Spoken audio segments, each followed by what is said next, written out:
Hello everyone, কেমন আছো সবাই? আশা করছি সবাই ভালো আছো। দুজনে মিলে দেখো লেগে পড়েছি কাজে, দেখতে দেখতে আবার সেই বছরের প্রথম পর্যায়ে।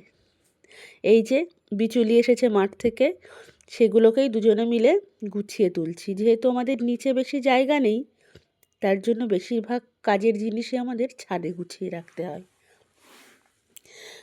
তাই দুজনে মিলে আজ গোছাচ্ছি।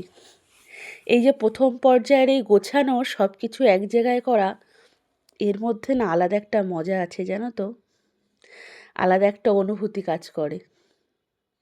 হ্যাঁ, শেষ পর্যায়ে গিয়ে হয়তো কষ্ট হয়, একটু নয় বেশ কষ্ট হয় জানো তো।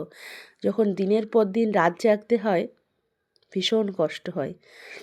ওই যে সবাইকে আনন্দ দিতে তার পিছনে যে একটা পালের কি পরিশ্রম থাকে, সেটা একমাত্র যে সামনে থেকে দেখে ফেস করে সেই বুঝতে পারে। তো সেই পর্যায়ে গিয়ে হয়তো প্রচণ্ড কষ্ট হয়, তখন মনে হয় কত দিনে এই দিনগুলো শেষ হবে। কিন্তু আবার যখন সব কিছু শেষ হয়ে এই প্রথম পর্যায়ে আসে না, তখন মনে হয় আলাদা একটা স্পিরিট চলে আসে, যেন না আলাদা একটা মজা আছে এর ভিতরে। তো এই দুজনে মিলে ছাদে বিচুলি তুলছিলাম। আমি নই, মানে আমি জাস্ট হেল্পার, বেশিরভাগ কষ্টই তো উনিই করছেন।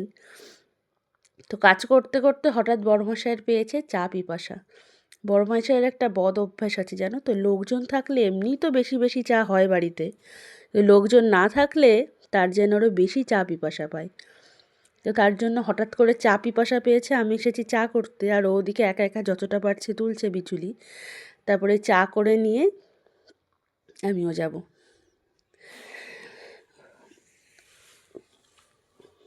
তো আর কি, চলো এই যে চা হয়ে গেছে, দুজনে মিলে একটু বসবো, বসে একটু চা খাবো, গল্প করব, তারপর আবার দুজনে মিলে কাজে লেগে পড়বো।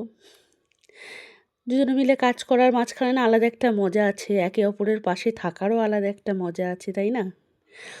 এভাবেই থাকতে চাই পাশে সারা জীবন, এভাবেই যেন হাসতে খেলতে দিনগুলো কেটে যায়, এটাই চাওয়া, আর কিছুই নয়।